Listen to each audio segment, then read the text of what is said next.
नशेबन पर नशेबन इस कदर ताबीर करता जा कि बिजली गिरते गिरते आप ही बेजार हो जाए। जी हाँ, हौसला और जज्बा कुछ ऐसा ही होना चाहिए। नमस्कार, मैं हूँ शहला निगार। मैं हाजिर हूँ लेकर आपका पसंदीदा शो गुड न्यूज़ जज्बा इंडिया का, जिसका रहता है आपको हफ्ते भर इंतज़ार। तो इंतज़ार अब किस बात का, देर किस बात की है। चलिए शुरुआत करते हैं आज के इस प्रोग्राम की। तो सबसे पहले खबर बिहार के एक ऐसे गांव की जहां घर घर से IITians निकलते हैं। जी हां, चौंकिए मत, आपको लेकर चलते हैं बिहार के गयाजी जिले के पटवाटोली गांव में। यहां का नज़ारा ही कुछ ऐसा है। जी हां, शिक्षा का समा है, घर घर में बच्चे पढ़ रहे हैं और प्रतिष्ठित पोस्ट पर नौकरियां कर रहे हैं। बड़े शहरों में कई ऐसे कोचिंग संस्थान हैं जो बच्चों से IIT की तैयारी कराने के नाम पर लाखों रुपए की फीस लेते हैं। मगर क्या आप जानते हैं, गया जी के मानपुर में एक ऐसा गांव है जिसे IITian का गांव कहा जाता है। बड़ी बात यह है कि इस गांव के बच्चे किसी कोचिंग में लाखों की फीस देकर तैयारी नहीं करते, बल्कि गांव में काम कर रही एक संस्था वृक्ष वी द चेंज इन्हें मुफ्त में शिक्षा दे रही है। यही कारण है कि आज गांव के गरीब और मध्यम परिवार के बच्चे IIT JEE एडवांस परीक्षा में सफलता का परचम लहरा रहे हैं।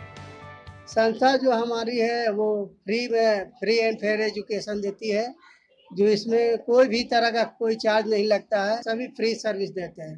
तो हम लोग भी बच्चों को फ्री ही दे रहे हैं। सुबह में बच्चे 8 बजे आ जाते हैं और शाम में 7 बजे यहाँ पर जाते हैं। लाइब्रेरी मॉडल यहाँ पर चलता है हम लोग का। साल 2025 में IIT JEE एडवांस परीक्षा पास करने वाली कशिश कुमारी की मां दूसरे के घरों में खाना बनाती थी, जबकि पिता की मौत 2014 में हो गई थी। घर की परिस्थितियां ऐसी विपरीत थीं कि पढ़ाई का कोई माहौल ही नहीं था, लेकिन हौसले से बड़ा कुछ नहीं होता। ऐसे ही करीब 28 बच्चों ने IIT JEE में बाजी मारी है, जबकि 8 बच्चे IIT JEE एडवांस में सफल हुए हैं। पिछले कुछ सालों में पटवाटोली के सैकड़ों बच्चे IIT में प्रवेश परीक्षा पास कर चुके हैं। मेहनत तो मतलब काफ़ी ज़्यादा ही था। टफेस्ट एग्ज़ाम इंडिया का बोला जाता है, तो यहाँ पर कोई दिक्कत नहीं होती। यहाँ से 8 से 12 घंटा मैं डेली मतलब पढ़ता था और नाइट कंबाइंड की यहाँ व्यवस्था भी की गई है। बाहर से जो बच्चे आते हैं उनको हॉस्टल के रूप में यहाँ पर कंबाइंड दिया जाता है। पूरा फ्री में पढ़ाई हुआ था। 2 साल मेहनत करते थे? 6 घंटा हर रोज, मतलब 6 घंटा। ये दिल्ली और कोटा के मतलब टीचर ऑनलाइन मतलब यहाँ पढ़ाते ब्रिज में। गांव के लोग बताते हैं कि साल 1992 में पहली बार जितेंद्र कुमार ने इस गांव से इंजीनियरिंग की परीक्षा पास की थी। फिलहाल US में काम कर रहे हैं। जितेंद्र यहाँ के छात्रों के लिए प्रेरणा स्रोत बने। इसके बाद ये चला हुआ सिलसिला अब तक जारी है। यहाँ के इंजीनियर दुनिया के 18 देशों में काम कर रहे हैं। पटवाटोली का ये गांव बुनकरों के लिए जाना जाता है। यहाँ से रोजाना कई ट्रक वस्त्रों का निर्माण होता है। यहाँ की चादर, साड़ी, धोती, गमछा के अलावा कई कपड़े मशहूर हैं जो बिहार, झारखंड, UP, दिल्ली से लेकर साउथ इंडिया तक जाते हैं। इस गांव की आबादी 20,000 के आसपास है, लेकिन लूम की खटर खटर की आवाज यहाँ करीब 1,000 घरों से गूंजती है। यहाँ करीब 8,000 लोग पावर लूम चलाते हैं। इसके बावजूद इस गांव में हर साल सबसे ज्यादा बच्चे इंजीनियरिंग की परीक्षा पास करते हैं। वृक्ष वी द चेंज नाम का संस्था है जो कि पटवाटोली में चल रहा है, और यहाँ पे हमारे पास हर साल 40 बच्चे होते हैं, जिसमें 28 का JEE मेंस हुआ था और 8 का JEE एडवांस हुआ। हाँ, यहाँ पे हर साल मतलब लगभग 15 से 20 बच्चे IIT में मतलब जाते हैं। और यहाँ पे मेनली जो हमारा संस्था है सभी लोगों को सपोर्ट करता है कि किस तरह से पढ़ाई किया जाए, और यहाँ पे दिन भर बच्चे आकर के पढ़ाई करते हैं और सफल मतलब होते हैं। पटवाटोली में काम कर रही संस्था वृक्ष वी द चेंज बच्चों को इंजीनियरिंग की तैयारी निःशुल्क कराती है। इसमें दिल्ली और कोटा के कुछ संस्थानों की मदद दी जाती है। वे उन्हें फ्री में ऑनलाइन क्लास उपलब्ध कराते हैं। इसके अलावा पढ़ने के लिए एक बेहतरीन माहौल भी दिया जाता है। संस्था में पढ़ने वाले बच्चे कठिन से कठिन सवाल एक दूसरे की मदद से हल करते हैं, और उनका यही जज्बा आज उन्हें इस मुकाम तक लेकर आया है। गुड न्यूज जज्बा इंडिया के लिए बिहार के गया से प्रेम प्रकाश सिंह की रिपोर्ट, डीडी न्यूज।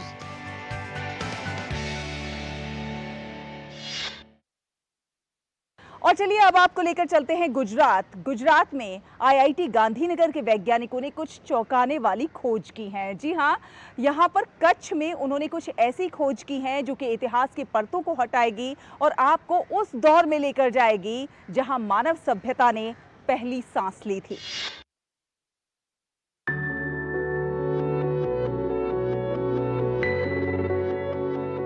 गुजरात के कच्छ का उत्तर भाग खाडिर द्वीप, यहाँ स्थित है धोलावीरा हड़प्पा सभ्यता का एक अनोखा स्थल। लेकिन अब इस धरती ने अपनी गोद से एक नई ऐतिहासिक कहानी निकाल बाहर की है। वैज्ञानिकों को यहाँ समुद्र तटों पर मिले हैं हजारों साल पुराने शंख, सीपियां, पशुओं के अवशेष और पत्थर के औजार। ये उस समय के संकेत हैं जब ना कोई शहर था, ना कोई लिपि, बस जंगल, समुद्र और मानव का संघर्षमय जीवन। हम लोगों का रिसर्च करीब 2021 के आसपास शुरू होता है। तब एक जगह में कई सारे शंख का जो है एक जगह में इकट्ठा मिलता है, जिसको हमारे यहाँ के प्रोफेसर विक्रांत जैन जो हैं उन्होंने ढूंढा है और उन्होंने उसको डेट भी किया। उसको मैंने जब एग्जामिन किया तब पाया गया कि ये शेल मिडन एक तरीके से क्या होता है कि पुराने ज़माने में लोग शेल्स या शंख को इकट्ठा करते हैं, उसके अंदर का मांस निकाल के वो कंज्यूम करते हैं, फिर उसको वेस्ट को फेंक देते हैं। तो जब एक जगह में हम लोगों को मिला है इकट्ठा, फिर गांव वालों को हमने पूछा तो धीरे धीरे उन्होंने लेके गए खाडिर द्वीप में जो है चारों तरफ ये बिखरा हुआ है, समुद्री तट से करीब 2 या 2.5 किलोमीटर का अंदर। वैज्ञानिकों का मानना है कि ये लोग किसान या व्यापारी नहीं थे, बल्कि शिकारी और संग्रहकर्ता थे जो अपने जीवन के लिए प्रकृति पर निर्भर थे। शंखों की कार्बन डेटिंग के अनुसार ये अवशेष करीब 6000 साल पुराने हैं। ये उस युग की बात है जब न हड़प्पा था, न मिस्र, न मेसोपोटामिया, लेकिन यहाँ मानव बस्तियां बसने लगी थीं। पूरे कोस्टल एरिया में दीज मैनग्रोव्स वेयर डोमिनेटिंग, और मैनग्रोव जो स्पीसीज है, गैस्ट्रोपॉड्स है, वो दूर से लेकर के नहीं आ रहे हैं humans, they are consuming their only, और वो डिस्कार्ड कर रहे हैं वहाँ पे। सो शुरू में हमको सिर्फ शेल्स मिल रहे थे, स्टोन टूल्स कम थे, बट रिसेंट लास्ट ईयर के एक्सप्लोरेशन में हमारे पास अभी कई सारे टूल्स भी हैं, मोर देन 150 टूल्स हैं, इंक्लूडिंग कोर्स और ब्लेड्स। विस्तृत शोध बताता है कि ये लोग सीपियां, मछलियां, जंगली फल और छोटे जानवर अपने भोजन में शामिल करते थे। पत्थर के औजार से शिकार करते और जंगलों में रहते। कुछ अवशेषों में जलने के निशानों के मिलने से ये स्पष्ट होता है कि उन्होंने खाना पकाने की तकनीक विकसित कर ली थी। प्री हिस्टोरिक टाइम्स में वो लोग कोई चीज़ उगाते नहीं थे या कोई डोमेस्टिकेटेड एनिमल्स नहीं थे, जैसे गाय बकरे कुछ नहीं होता था। तो उन्होंने जो भी खाना मिल रहा है, चाहे वो फ्रूट्स हों, ट्यूबर्स हों, नट्स हों या एनिमल्स हों, उसको हंट करते थे। इसलिए हम लोग उनको हंटर गैदरर स्टेज बोलते हैं। उसके बाद उनका सेटल ह्यूमन लाइफ आया जब उनका डोमेस्टिकेशन शुरू हुआ, उन्होंने प्लांट्स वगैरह कल्टीवेट करना शुरू किया। इस स्टेज को जो हम लोगों को जो एविडेंस मिला है, हम उसको रखते हैं हंटर गैदरर स्टेज में।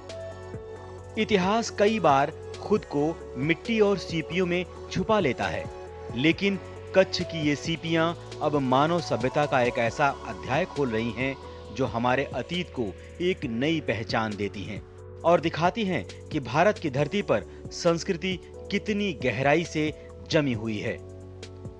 गुड न्यूज जज्बा इंडिया के लिए कैमरा पर्सन कुणाल चौहान के साथ सुमन बोराना की रिपोर्ट, डीडी न्यूज। एक ऐसी सभ्यता जहां शंखों, सीपियों और पत्थरों के जरिए अपनी कहानी लिखी जाती थी। वक्त एक छोटे से ब्रेक का हुआ है, कहीं मत जाइए क्योंकि हम जल्दी से वापस आएंगे और दिखाएंगे कुछ और अच्छी कहानियां।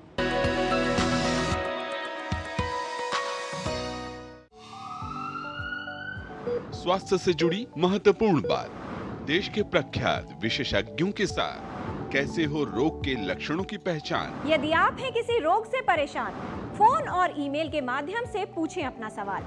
विशेषज्ञों से मिलेगा सही समाधान। देखिए स्वास्थ्य से जुड़ा विशेष कार्यक्रम टोटल हेल्थ सिर्फ डीडी न्यूज पर।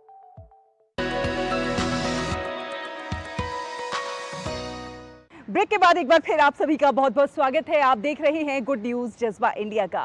और चलिए अब आपको लेकर चलते हैं दिल्ली के नवजीवन विहार। जी हाँ, ये एरिया है बहुत खास और यहाँ के लोगों की जो छोटी छोटी आदतें हैं, उन आदतों ने इस एरिया को खास बना दिया है, आदर्श मॉडल बना दिया है। कैसे कैसे स्वच्छता की एक छोटी सी आदत एक बड़े बदलाव की वाहक बन सकती है, आइए देखते हैं।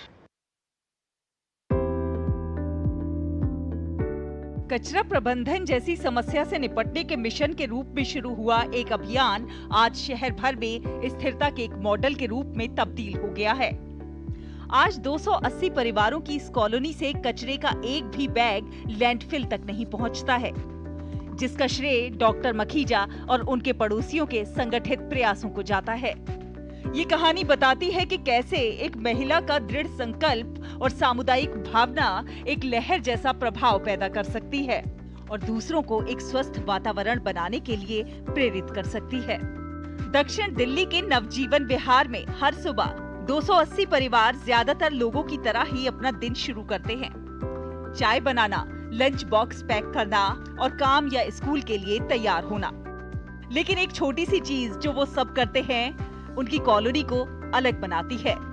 वो अपने कचरे को 3 डिब्बों में अलग करते हैं, गीला, सूखा और खतरनाक। ये शुरुआत 8 साल पहले हुई जब यहाँ रहने वाली डॉक्टर रूबी मखीजा RWA की सचिव बनी।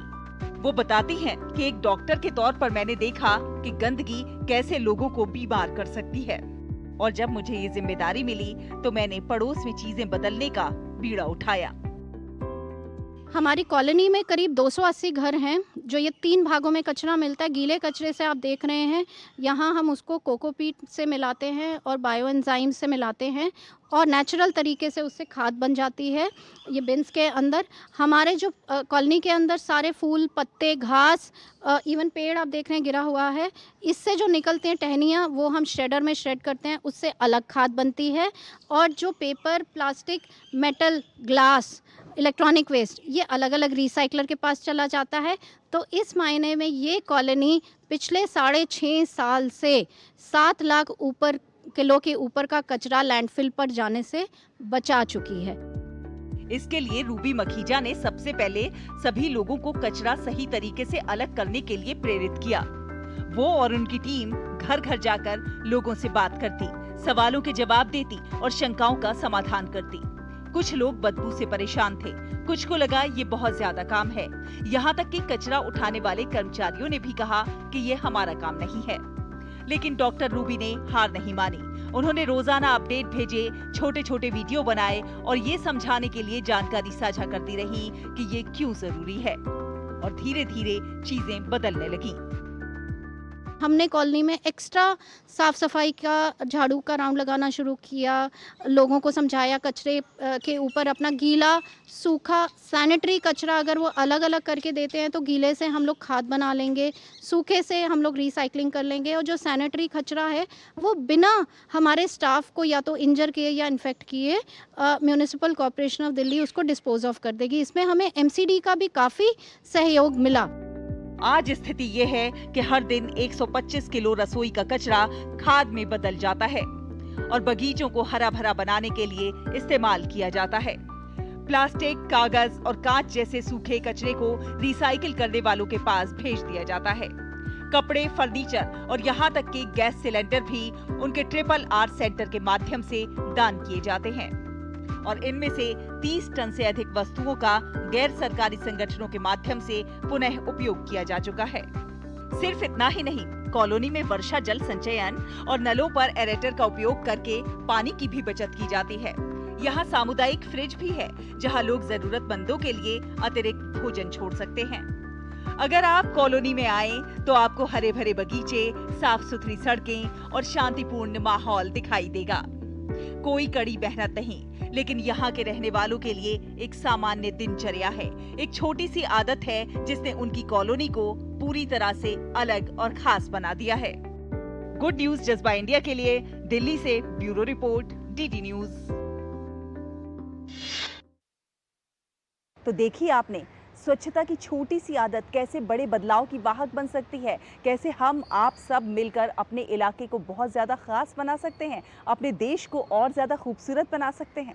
और चलिए अब आपको लेकर चलते हैं हिमाचल प्रदेश के किन्नौर, जहां पर सांगला घाटी के सेब बागबान बहुत कुछ खास कर रहे हैं। उनका जज्बा ऐसा है कि वो उन्नत खेती कर रहे हैं और इसमें बहुत ख़ास करके दिखा रहे हैं, अच्छी पैदावार कर रहे हैं। जी हाँ, सेब और केसर की खेती एक साथ कर रहे हैं और उसके परिणाम भी बड़े सुखद हैं।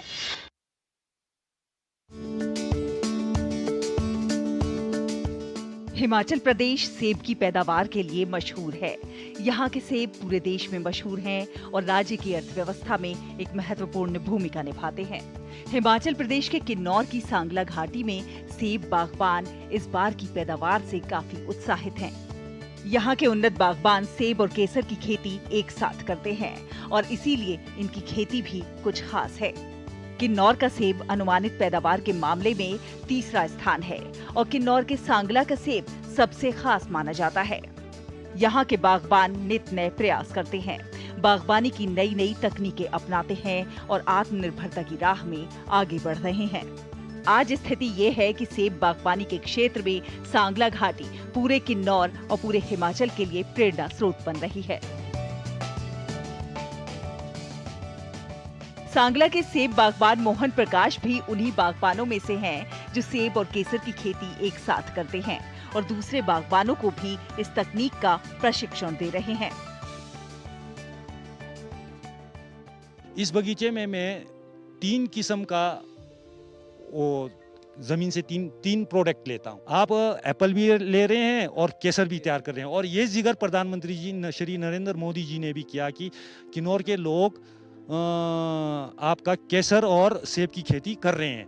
पूरा किन्नौर वासियों को यही कहना चाहूँगा कि आप सेब के नीचे केसर भी लगा सकते हैं और सेब के नीचे केसर बहुत अच्छा परफॉर्म कर रहा है। गौरतलब है कि केसर समुद्र तल के 1500 से 1800 मीटर की ऊंचाई पर उगाया जाता है।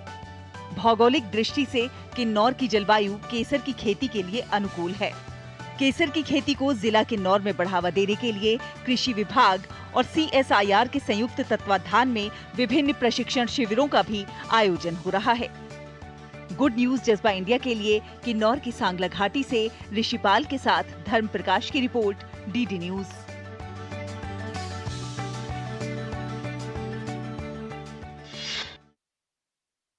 कहते हैं कि खेती को अगर वैज्ञानिक तरीके से किया जाए तो उससे बहुत आमदनी में इजाफा हो सकता है और खान पान की वस्तुएं भी ज़्यादा हेल्दी, ज़्यादा स्वस्थ हो सकती हैं। वक्त एक छोटे से ब्रेक का है। ब्रेक के उस पार जब वापस आएंगे तो अच्छी खबरों के सफ़र को अभी जारी रखेंगे।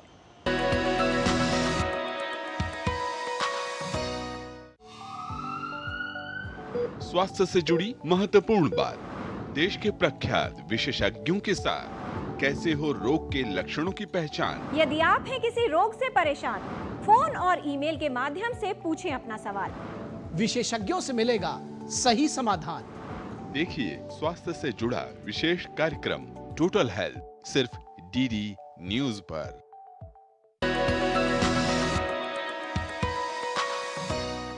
ब्रेक के बाद एक बार फिर आप सभी का बहुत बहुत स्वागत है। आप देख रहे हैं गुड न्यूज जज्बा इंडिया का। और चलिए अब आपको लेकर चलते हैं हरियाणा के श्री विश्वकर्मा कौशल विश्वविद्यालय और दिखाते हैं वहां के छात्रों का खास नवाचार। जी हाँ, वहाँ के छात्र अपने कुशलता से, अपने कौशल से सभी को आश्चर्यचकित कर रहे हैं। इस बार उन्होंने कुछ ऐसा नवाचार किया है जिससे घर में रहने वाली गृहिणियों को काफ़ी फ़ायदा होने वाला है। जी हाँ, मोबाइल फ़ोन से ऑपरेट होने वाली उन्होंने पोछा लगाने की मशीन तैयार की है। कैसे काम करती है ये मशीन और क्या कुछ है इन बच्चों के प्रयास, आइए देखते हैं। फर्श पर पोछा लगाना काफी कठिन काम लगता है और अक्सर गृहिणियों को इसके लिए दिक्कत भी आती है, लेकिन अब यह काम बेहद आसान हो जाएगा। सोफे या बेड पर बैठे बैठे आसानी से मोबाइल फोन के इशारे पर पोछा लग जाएगा। जी हाँ, विश्वकर्मा कौशल विश्वविद्यालय के B-Walk रोबोटिक्स एंड ऑटोमेशन के विद्यार्थियों सागर सिंह, वृंदा शर्मा, भूमिका शर्मा और मोहित ने मोबाइल फोन से ऑपरेट होने वाली यह मशीन तैयार की है। महज 8,000 रुपए की लागत से बनी यह मशीन वैक्यूम क्लीनर के जरिए धूल मिट्टी को अपने भीतर जमा कर देती है और पीछे से गीला पोछा लगाते हुए चली जाती है। वजन में बहुत हल्की इस मशीन से पानी की भी बचत होती है। यह 800 मिलीमीटर पानी से एक कमरे में पोंछा लगा देती है। सोफे पर आराम से बैठकर इसे ऐप के जरिए मोबाइल फोन से चलाया जा सकता है। इसमें सेंसर लगे हुए हैं। यह मशीन कमरे में पोंछा लगाने के लिए पर्याप्त है। यह मशीन मैनुअल और ऑटोमेटिक मोड पर कार्य करती है। साथ ही यह मशीन कार्य करने में काफी कारगर है। इसको आसानी से प्रयोग कर सकते हैं। हमने एक प्रोजेक्ट बनाया है जिसका नाम है automatic mop and vacuum robot. इसमें 2 कंपार्टमेंट है, आगे वाला वैक्यूम का है, पीछे वाला मोपिंग का है। वैक्यूम के लिए हमने एक कंटेनर भी दे रखा है जिसमें डस्ट इकट्ठा होगा सारा, और मोपिंग में 2 वो हैं, एक तो हम वेट मोपिंग कर सकते हैं, उससे ड्राई मोपिंग। वेट मोपिंग के लिए हमने उसमें एक कंटेनर दे रखा है वाटर का, जो अराउंड 800 ml पानी स्टोर करता है। और इसके 2 ऑपरेटिंग मोड हैं, मैनुअल और ऑटोमेटिक। किसी भी सोफे और बेड पर बैठ के ये कॉस्ट इफेक्टिव है। और इसमें एक डस्ट कंटेनर, एक मोप कंटेनर भी है। उसमें पानी की हेल्प से मोप के आगे पानी जाता है, उससे हम पोंछा लगता है।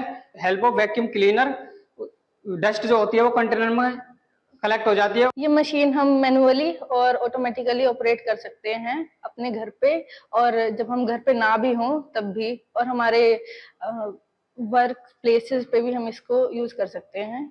और इसके अंदर कम से कम ह्यूमन की इंटरवेंशन होगी।